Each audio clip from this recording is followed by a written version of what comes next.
Olá, meu amigo, minha amiga, sejam bem-vindos a mais um Portal do José. No momento em que muitos de nós já começam a olhar para o calendário fazendo contagem regressiva. A cada dia que passa, a gente dá um risquinho, porque isso significa menos um dia da presença dessa figura que está na presidência da República à frente do nosso país e de muitas coisas que ele representa e de muitas pessoas que estão com ele. Então, isso é motivo da gente ter mais esperanças que esse sofrimento que nós tivemos ao longo de tantos meses, isso irá passar. A gente vai renovar o nosso país, vai trazer o nosso país de novo ao debate civilizatório. E a preocupação do Bolsonaro hoje é se ele ainda continua a ter alguma viabilidade para chegar ao segundo turno. Vejam só a situação. Hoje tem uma coluna importante aqui num jornal importante também, né? Jornal O Estado de São Paulo, que sempre fala para a elite econômica, elite empresarial. E na coluna aqui do Alberto Bombig, há a seguinte pergunta aqui no cabeçalho. Bolsonaro dobrará sua aposta no radicalismo para chegar ao segundo turno? Então, se tem essa dúvida. E essa dúvida está circulando mundo afora. Vários jornais internacionais têm especulado se o Bolsonaro terá condições de chegar ao segundo turno. Aqui, em determinado momento, diz o seguinte no texto. Um experiente profissional de campanhas e um líder de larga rodagem do Centrão analisam. O presidente parece estar convencido de que precisa dobrar a aposta no sentido de manter seu núcleo duro de intenção de votos, em torno de 15%, para depois tentar somar a ele mais uns 10% de antipetistas. Com 25% seguirá com chances de ir para o segundo turno. Mas tem um negócio, né? A crise econômica, será que vai fazer com que muitas pessoas ainda depositem o voto no Bolsonaro?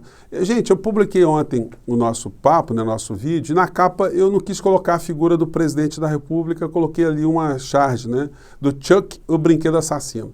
É impressionante como é que choveu aqui no nosso portal pessoas que são seguidoras do Bolsonaro e criticaram muito, as pessoas xingam, as pessoas falam palavrões. É impressionante como é que o bolsonarismo ele rebaixou o debate político aqui no nosso país. As pessoas só sabem xingar e elas não conseguem enxergar que a sua realidade é conduzida pela política brasileira, tendo à frente o presidente do nosso país, que é o principal responsável dessas situações todas, né, que não dá para esconder. O Bolsonaro, nessa perspectiva, ele continua, se você entra no Twitter dele, a fazer um discurso para o público específico, que comprova que faz sentido essa ideia dele tentar cada vez mais concentrar a atenção de um grupo mais restrito da sociedade brasileira para se viabilizar, pelo menos para algum cargo eletivo. E aí surge a seguinte questão. Ele não está nem aí para a Bahia, não está nem aí para o resto do Brasil, para a Covid, nada. Aliás, se tem uma coisa que os bolsonaristas poderiam dizer que o presidente é o número 1, é em relação ao número de mortos pela pandemia no planeta. Porque se você levar em consideração que nos Estados Unidos o número de mortos foi superior ao nosso país, mas lá são 2 governantes que estão se sucedendo no meio dessa tragédia, nós vamos perceber que o país que teve mais mortos durante um governo foi o Brasil. Então nós temos o número 1 nessa estatística negra que vai passar para a história da humanidade toda como o pior presidente numa pandemia, numa situação tão complicada como o mundo vivenciou no planeta, né? E aí, voltando aqui à questão do Bolsonaro, é possível que ele dispute eleições para o Senado? Olha, se ele fizer essa opção, ele vai ter que se descompatibilizar, ele vai ter que sair do cargo de presidente da República para poder disputar eleições para o Senado. Ele só não precisa sair do cargo se ele for para a reeleição. Se ele for para a reeleição, ele corre o risco de não se reeleger e aí ele vai ter um monte de processo pela cabeça dele. Se ele se afastar agora, alguns processos poderiam ter algum encaminhamento agora, mas não na gestão do senhor Augusto Aras, porque esse está funcionando de uma forma deliberada, de uma forma consciente para proteger o presidente da República numa situação que é a mais vergonhosa na história do Ministério Público do Brasil. E a gente tem que ter firmeza para falar isso, porque ele é um servidor público.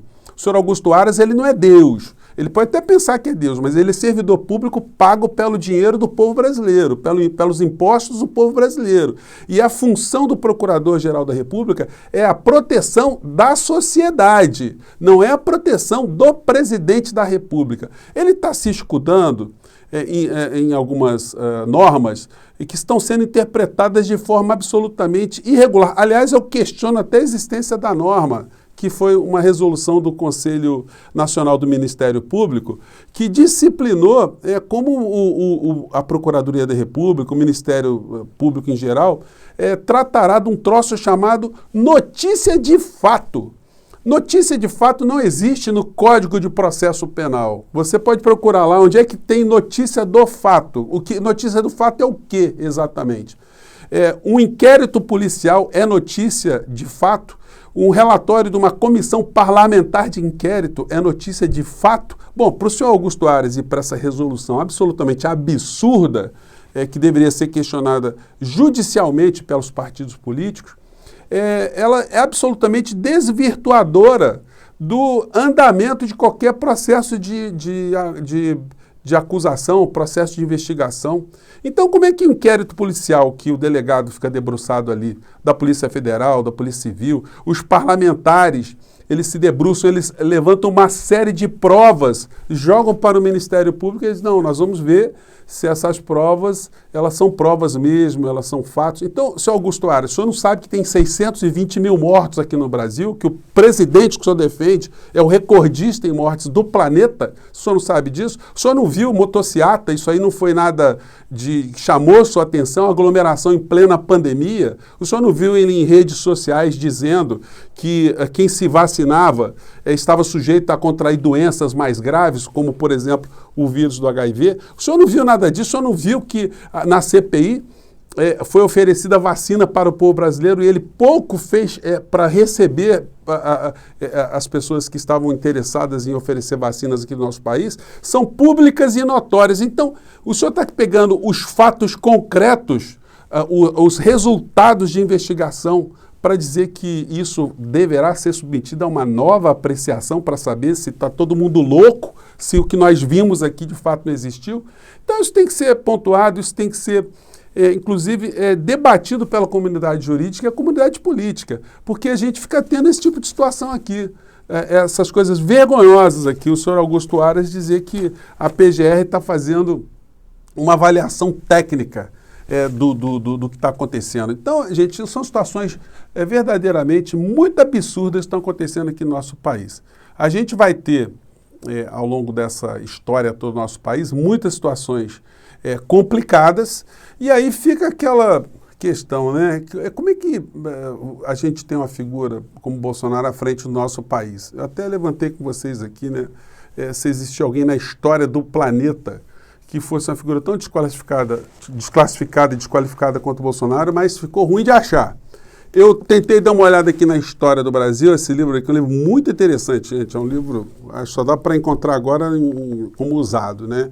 Que fala da história de todos os presidentes brasileiros do período republicano, evidentemente, e chegando até o Fernando Henrique Cardoso. E aí me chamou a atenção que eles têm aqui uma parte nesse livro aqui, onde eles mostram os apelidos pelos quais esses presidentes eram conhecidos. E aí tem situações engraçadas, né? E depois eu pergunto para vocês, por qual apelido Bolsonaro será reconhecido ao longo da história do nosso país, depois que ele sair da presidência?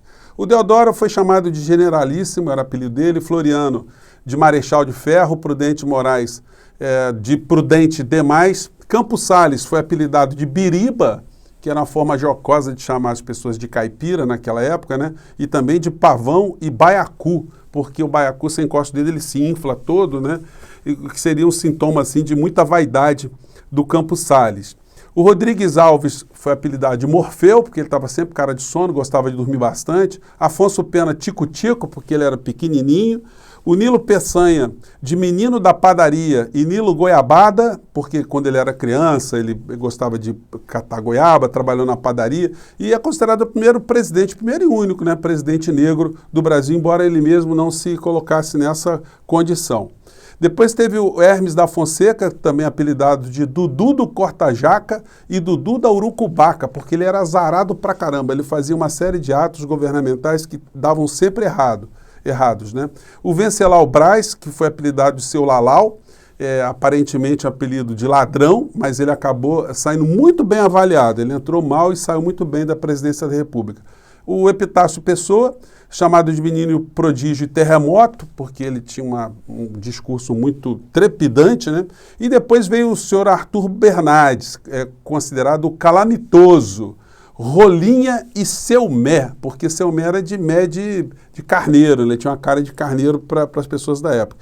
E foi um presidente sanguinário que a gente teve no nosso país, que perseguiu adversários, mandou prender à torta e direito, censurou a imprensa. Essa figura precisava ser mais miuçada aqui no nosso país. E ele mandou muita gente para um presídio que foi criado por ele lá na cidade de Clevelândia, lá no norte do Amapá. Quase uma penitenciária de segurança máxima só para mandar opositores, e isso aconteceu aqui no nosso país. Deve ser objeto de mais pesquisas, mais exposições para a população brasileira, para a nossa história, para a gente saber essas coisas tão complicadas que aconteceram e, de repente, ressurgem na figura como o presidente brasileiro. E depois veio Washington Luiz, o rei da fusarca, depois o Getúlio como pai dos pobres. Gente, eu dei uma olhada no pronunciamento possível dos maiores líderes do planeta nesse final de ano, né? Na China, eles não fazem pronunciamento, porque o calendário deles normalmente é diferente do nosso, né? O calendário de festividades. Obedece uma outra lógica e não o calendário gregoriano. Na Índia, a mesma coisa. Aí fui para os Estados Unidos. O Biden também não fez nenhum tipo de pronunciamento na virada do ano. Eles fazem ali no Dia de Ação de Graças e fazem no Natal também, normalmente os presidentes norte-americanos. Aí fui para o Brasil, onde nós vimos aquela figura fazendo discurso para a seita dele, né? O bolsonarismo. E aí eu fui ver o Vladimir Putin. E aí é muito interessante, porque o Vladimir Putin tem aquela cara sisuda, mas ele fez um discurso muito interessante mostrando qual é o papel de um governante, mesmo que ele tenha muitas críticas fora e dentro do seu país, como ele deve se comportar, né? Sempre uma figura que deve buscar a unidade do seu povo. E no discurso dele foi muito interessante, vou disponibilizar para vocês na íntegra, né? É só você dar um clique ali na descrição do nosso vídeo que você vai ter acesso a esse vídeo dele com a tradução em português. Mas me chamou a atenção muitas coisas, porque ele falou ali de fraternidade, solidariedade, que o povo russo combateu a pandemia juntos e que eles tiveram uma proteção, uma preocupação muito grande com os extremos da sociedade, com os idosos e com as crianças, colocando o discurso com a economia em segundo plano. Ele se preocupou o tempo todo ali em mostrar que o combate principal à Covid visava proteger o futuro da Rússia, o futuro das crianças e os seus idosos, a saúde. Em dado momento ele diz o seguinte, vou colocar aqui para vocês, eu vou comentar em cima, que nós temos muitas pessoas que nos acompanham, que têm deficiência visual, enfim, e eu quero agradecer a todos vocês que acompanham sempre, e de vez em quando eu recebo esse tipo de pedido. Então, olha, explica pra gente o que você está mostrando, porque às vezes a gente não consegue acompanhar. Então, disse o Putin aqui no final do seu pronunciamento, de final de ano aqui, para o seu povo. Vamos acompanhar aqui. Aí ele diz, eu parabenizo sinceramente todos vocês e desejo, o principal desejo a todos, com certeza, é o de boa saúde. Tenho certeza que junto com ela vai ser possível se melhorar nos estudos, na criatividade, no trabalho e na atividade favorita. Que em cada casa haja tantos eventos felizes quanto possível. Isso eu achei muito interessante, que novas famílias surjam com mais frequência, que nasçam crianças. Olha a visão, né? De se pensar no futuro de um país, enfim, através do fortalecimento das famílias. Isso na prática, né? E que elas cresçam saudáveis, inteligentes, honestas e livres.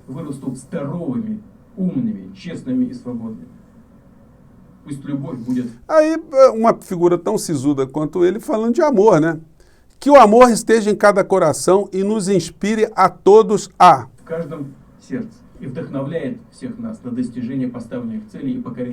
alcançar nossos objetivos e conquistar as maiores alturas. para o bem dos nossos entes queridos e para o bem da nossa única e grande pátria.